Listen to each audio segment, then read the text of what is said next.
A year after the bloody events of Night of the Reaper, the small town of Raven's Hollow still bears the scars of terror. The Reaper, a masked killer shrouded in darkness, vanished without a trace, leaving only whispers and nightmares behind. Survivors try to rebuild their lives, but as the anniversary of the massacre approaches, a new wave of fear begins to spread.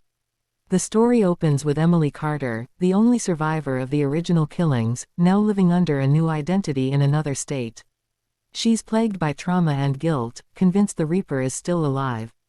When she receives a mysterious package containing a blood-stained mask and a note that reads, "Did you really think you escaped?" Emily realizes her nightmare isn't over.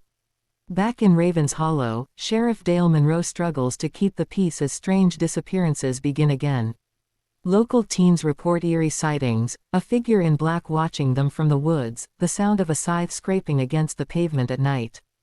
Dale contacts Emily, warning her that someone is recreating the murders. Reluctantly, she returns to the town she swore never to see again. As the killings resume, the new Reaper seems even more ruthless, targeting anyone connected to the original case. Emily joins forces with Dale and Ryan Keller, a true crime podcaster obsessed with the Reaper legend.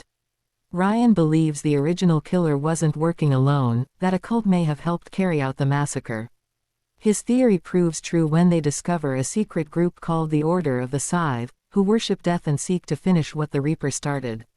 Emily and Dale race against time as the cult begins a ritual to resurrect the spirit of the Reaper.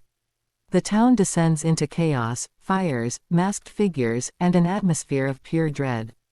In a chilling twist, Emily discovers the horrifying truth: the Reaper was her estranged father, and the cult sees her as the key to reviving his dark legacy.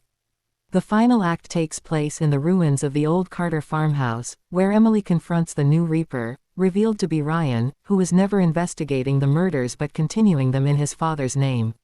A brutal fight ensues amid lightning and fire. Emily finally defeats him, impaling him on his own scythe, ending the nightmare once and for all. But as dawn breaks over Raven's Hollow, the camera pans to a burned scythe handle twitching in the ashes, and a faint voice whispering, "Death never dies."